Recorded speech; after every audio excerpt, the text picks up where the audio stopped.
Sa headlines kan mga barata, pamilya ni Iris May Payonga naghagad na pobilohon na muna ang NBI asin PNP sa pag-imbestigar. Media pinapadistansya muna sa insidente. Estudyanteng nag-viral sa social media na missing, nakuha na asin yaon subot sa marhay na kamugtakan. Incident management team kang lokal na gobyerno kang Naga andam na sa bar examination ngunya na Miyerkules. Bangkay ning sarong babae nakuha sa kadagatan Kampasakaw, Camarines Sur. Diyos marhay na hapon. Ako si Mark Mendoza, ang saindong tagapaghatod bareta. Nailubog na kanakalis na Sabado ang bangkay ni Iris May Payonga na taga-Banwaan in Camaligan, Camarines Sur. Alagad na ako ang gadan sa bakanting lote sa Barangay Kadlan Pili, Camarines Sur. Sa ipinaapod na press conference kang pamilya kan biktima, may nagkapirang pakiolay ini sa publiko asin sa media. Aramon ta kung ano yan sa report ni Melvin Machado. Sa chapel kang Barangay Marupit, Camaligan, Camarines Sur, ginibang banal na misa kanakalis na Sabado. Bago daron sa Sarong Memorial Park sa siyudad kang Naga, ang bangkay kang 18 anyos na si Iris May Payonga. Pun sa huring banggi kang Daraga, dahil man nagsuway ang sa mga ka-eskwela sin kamidbid kang pamilya na nakisumaro sa sainang pagmundo. Kasubagong aga sa rong press conference ang ipinapod kang pamilya Payonga. Ang hinahalat ka mga taga-media is si Attorney Edna Magigad, ang tiyaw ni Iris May. Alagad ba ko ini ang nagatubang sa ipinapod na press con. Imbes sa rong Shaila dumala sa nagbasa kang surat kamot na statement kang pamilya. Nagkapirang punto ang tinawan doon digdi. Kabali ng kahagadan na pabiluhon sa pag-imbestigar kan PNP asin kan National Bureau of Investigation. Pakiulay na magdistansya mo ng media sa nasabing insidente asin hindi mo nangunyan mapaonra ning anuman na interview. The gravity of the loss is just starting to sink in with the family. Please allow us to grieve the process, and process what happened privately, especially that our family is also shocked with the increasing number of gender-based violence happening in our community. We are humbly requesting the media to exercise restraint in this inconceivable matter. The PNP and NBI are currently conducting their respective investigations. Please let them do their work. It is also our sincere prayer that a deeper investigation be conducted, and we call on everyone to vigilantly look out for new, additional, and relevant pieces of evidence. We thank the Ateneo community, USI, UNC, the Camaligan Parish, the VACC, and all our families and friends who have supported us during this ordeal. We will no longer take any interviews in the meantime. Thank you for everyone. Para sa GNN TV48 Naga, Melvin Machado, Newsbreak. Mientras tanto, sibut man ang gabo sa pag-antabay sa nangyari sa senior high school student na si Iris May Payonga. Marikas man na naglakop sa social media ang pangapudan sa estudyanteng si Christine Damasco Base, residente kan Abukayan, Goa, Camarines Sur, na magpuli na sa saindang residensya. Huring nahiling subot ang Daraga kang Nobyembre 3, lunad kang sarumbas pasiring sa Banwaan ng Pili, Camarines Sur para magbakal ning charger. Kan sumagong aga kinumpirmar man ni Police Major Rodolfo Borromeo, Chief of Police kan Goa, Camarines Sur, na aram na subuot nindaan kinamumugtakan kan nasabing estudyante at sinyaon man ini sa marhay na kabugtakan. Nagdigdi po sa to subago si Magurang kang si nabanggit na nawawarang aki. Asin po, nagchat po ini sa inda asin nagsabi na siya po nasa maray maning kamugtakan asin day na magpara alala pa si mga magurang niya. Padago sa mga bareta, Road to K bilang suporta sa programa kang Kasimbayanan kan PNP Bicol, pinaggibo sa siyudad ding Naga kang nakalis na Sabado. Aramon taman ang kompletong detalye sa report ni Jerome Brito. Piga kondusir ka nakaaging Sabado ang Road to K como suporta sa PRO5 Kasimbayanan sa siyudad ding Naga. Bisita si Regional Director Police Brigadier General Rodolph Dimas na nagpartisipar man sa ginibong fun bike sa magkakaparag ang mga barangay sa siyudad ding Naga. Objeto kan programa na mahagad ang suporta kan manlain-lain na sektor kabalina ana simbahan tanganing mamantinir ang katrangkiluhan sa siyudad. Ito po yung Yung Road to Clean ito ay support po ito dun sa programa ng ating PNP, yung Kasimbayanan, wherein we're involving three sectors, yung kapulisan, yung mamamayan at saka yung simbahan. Nasa ngayon ay tulungan sila. Tulungan itong tatlong sektor na ito para sa end view na magkaroon ng kaayusan,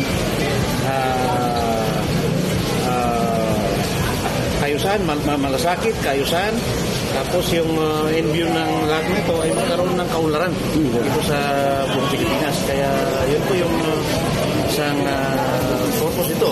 Ngayon, bakit po pagbibisikleta? Sinabi ko nga po kanina, pinapromote namin yung benefits ng pagbibisikleta. Kaya po yung pagbibisikleta naman yung naisip namin na activity in support doon sa overall na programa po ng ating PNP.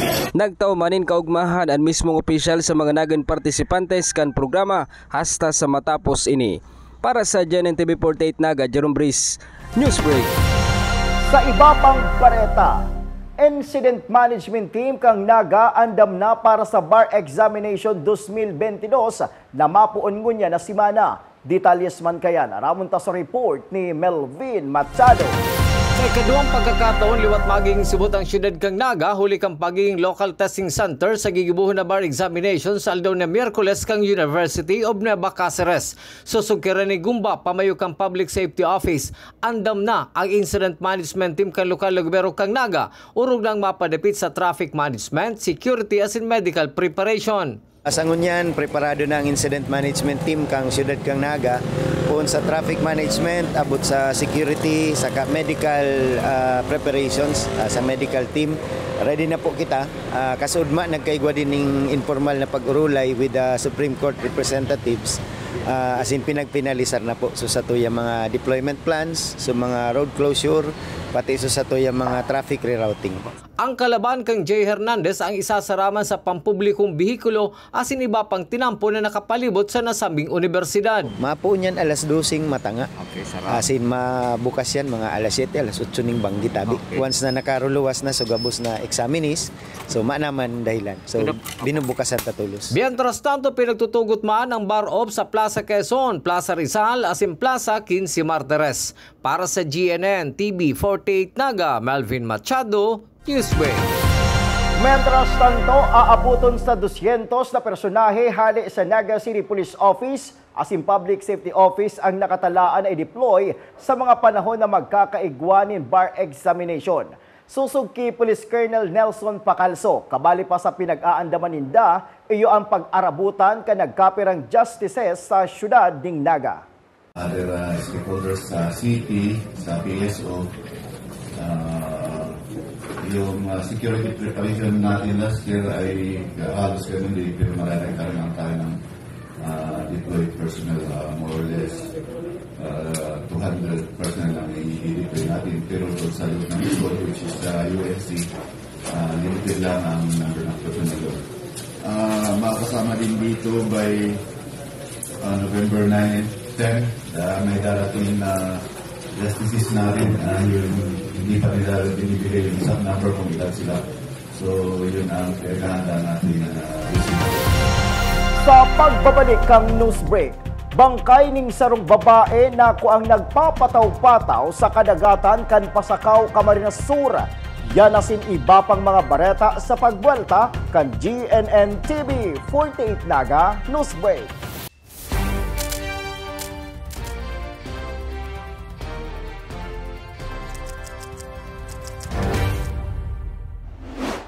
Mas pinalinaw, mas pinalakas, mas pinalawak. Ang GNN TV 48 Naga, digital na! Kung ang inyong TV sets ay digital ready na, pindutin ang scan o search channel button at makikita ang GNN TV Channel 48. Maaaring gumamit ng indoor o outdoor antenna para sa mas klarong panonood. Ganito rin ang gagawin kung kayo ay gumagamit ng digital box. Sa mga susunod na araw, asahan ang mga programang malapit sa puso ng mga Bicolano. Sa oras ng sakuna, isa sa mga kailangan natin sa ating tahanan ay isang go bag. Ang isang go bag ay naglalaman ng tubig, mga dilata at biscuits upang hindi tayo magutom, energy bars or energy drink, first aid kit, communication devices tulad ng flashlights at batteries, whistles o pito, portable radio at extra cellphone. Mas mabuti kung meron tayong prepaid load guard. Tools tulad ng Swiss knife at gunting. Maaari din tayo magdagdag ng lubid. At huwag natin kakalimutan ang hygiene kit na naglalaman ng sabon, tissue, toothpaste, toothbrush at face mask. Sa lahat ng oras, laging bukas, nakahanda ang aming tanggapan. Tandaan, ang Bicolanong alerto, pirming protektado. Naghahanap ka ba ng one-day printing? Look for AET Ads. We offer tarpaulin printing, billboards, panflex, laser cutting, and stainless for quality signages and many more. Your signage is the face of your business. Kaya ano pang hinihintay mo? I-level up mo na ang signages at billboard mo. Matatagpuan sa Pabidon 4, Door 5, Panganiban Drive, Naga City, in front of Boy Scout and Girl Scout of the Philippines. Sa Central Branch, located at Barangay Dinaga, Naga City, Salbay, Barangay Sagbon, Daraga Albay. For inquiries, you may call or text at 205-5322 or 0998-952-7485 and look for Mr. Willis Soliman. AET Ads ka na, your one-day quality printing.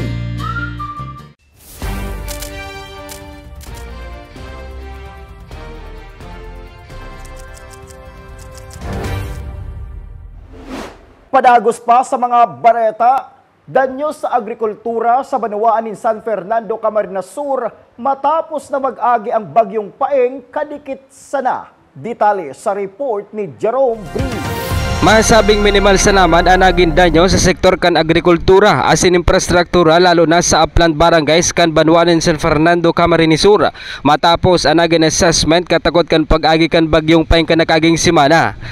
Sigun kay Mayor Fermin Mabolo, nasa opisina kan MDRRM office ang nakabilugan na danyo sa kan infrastruktura asin agrikultura kan Banwaan. Alagad picture tuman kay ni na daiman gayo na apektaran ang Banwaan matapos ang bagyong Paeng. Pero dahil gayo ang damage, minimal ang damage. Si kakao po, daiman na danya rin? Daiman, may mga dahon na nagkaparaspas pero si mga intact pa man. Ngunyan nagkakararbes na yan. Dagos-dagos na yan. Sa ngunyan padagos man ang pagbisita pa kan LGU sa mga barangay na naapektaran kan bagyo lalo na ang mga nasa hararayong lugar kan Banwaan. Para sa GNN TV 48 Naga, Jerome Breeze, Newsbreak.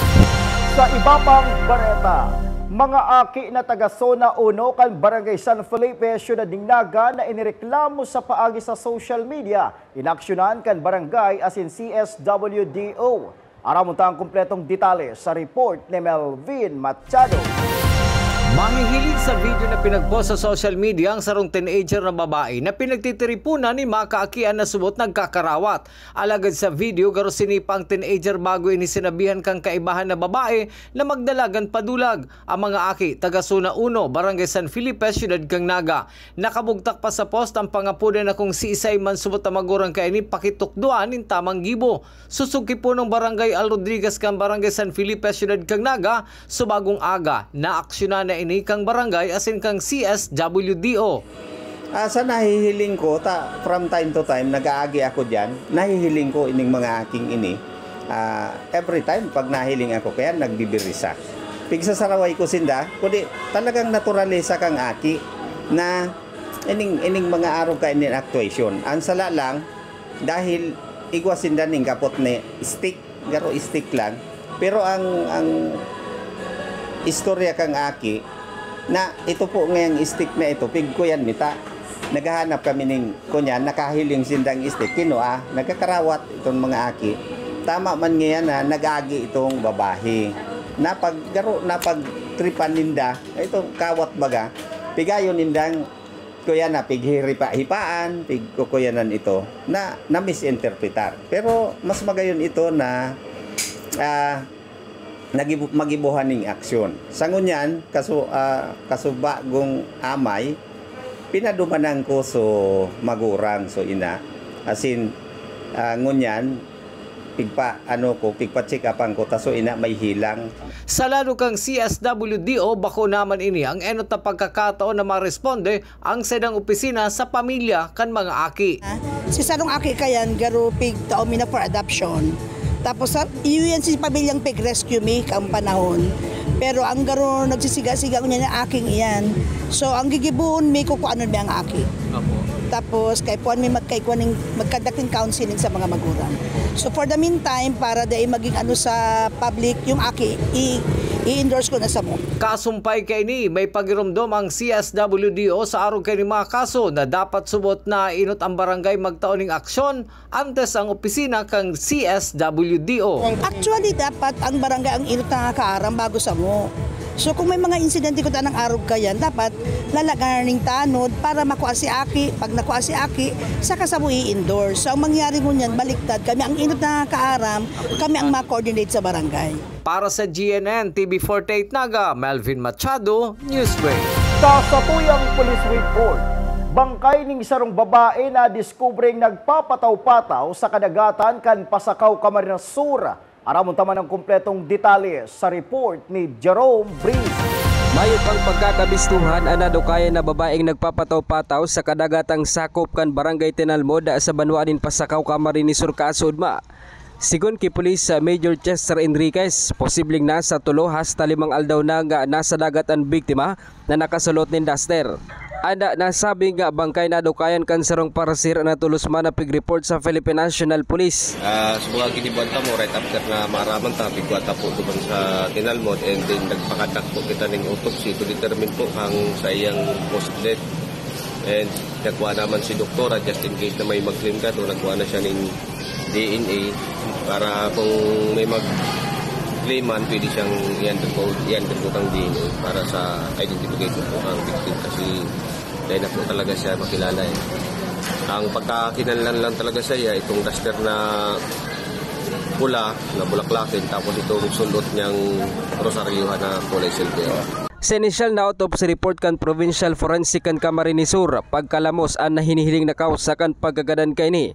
Sa ngonya nga pudan man ang PNP sa Sisaymada na nawawaranin ka paryentes na tulos na makipag-koordinar sa sainda, tanganing mabisto ang pangaran kay ni. Para sa GNN TV48 Naga, Jerome Breeze, Newsbreak. Sa iba pang police report, nasa kustodiya ngunyan kang Naga City Police Office Station No. 1 ang mga suspek na sinda Leve Ronquillo, asin Adrian Gomez, parehong residente kan Barangay Igualdad, Syudad ng Naga. Matapos na maaresto sa buy-bust operation na pinagibo kan mga operatiba kan Police Station No. 1 asin Police Station No. 3. Nakabakal ang mga otoridad ning sarong plastic sachet ning subot shabu na nagkakantidad ning 3,000 pesos. Na-recover pa sa sainda ang tulong sachet ning subot shabu na nagtitimbang man nin 1.8 grams asin nagkakantidad ning 12,240 pesos. Pinag-aandam na ang kaso sa duwang suspect. Sa iba pang bareta, Cacao Festival sa Banwaanin San Fernando, Camarines Sur, planong ibalik. Detalye sa report ni Jerome Breeze. Plano niya na may Volta Girare ang Cacao Festival sa Banwaanin San Fernando, Camarines Sur. Sigon kay Kagawad Larry Mateo kan Committee on Agriculture, plano niyang i-Volta Girare ang Cacao Festival sa Banwaan tangani nga may pahiling sa publiko asin pagtride lugar ang mga produkto nga kakao nagikan sa San Fernando. Bata na kung pwedeng sabi mo sa mga Pimeo, kung pwedeng maguli-uli na may balik itong dati kaya nagkagawa ng Cacao Festival sa San Fernando. Ang arig mahinganyar asin ang festival ba kaya nagdagdag yan ng makapon baga turismo baga ang ano kay ano. Tapos mabisto talaga ang San Fernando na kakao, may kakao kita yung produkto. Siring man na dapat sabi ko duman magkaigugitan ni sarong lugar sa San Fernando highway portion na magkaigo ng tindahan na puro lang ang nakadisplay, puro kakao. Sa ngunyan, masabi kan mismong opisyal na talagang dakula ang pagkinabang kan kakao na kaipuhan na maibalangibo ga sa ibang lugar sa pagikan sarong festival. Para sa GNN TV48 Naga, Jerome Breeze, Newsbreak. Sa iba pang bareta, mga marepresentar kan Bicolandia sa mutya ng Pilipinas ipinabistado na kan subanggi sa publiko. Aramon ta ang kompletong detalye sa report na ini. Opisyal nang ipinabistado sa publiko ang apat na mutya ng Pilipinas Bicol na iyo ang marepresentar kan mutya ng Pilipinas hali sa probinsya kan Catanduanes, Sorsogon, Albay, asin Camarines Sur.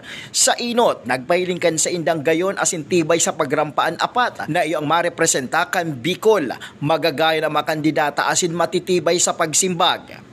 Sa inot na rangkada, ipinahiling kay ni ang sa indang pagrampa sulot ang sa indang bikini, asin sa pangaduwang rangkada, pigrampa man kay ni ang sa indang makilyab asin makulor na long gown.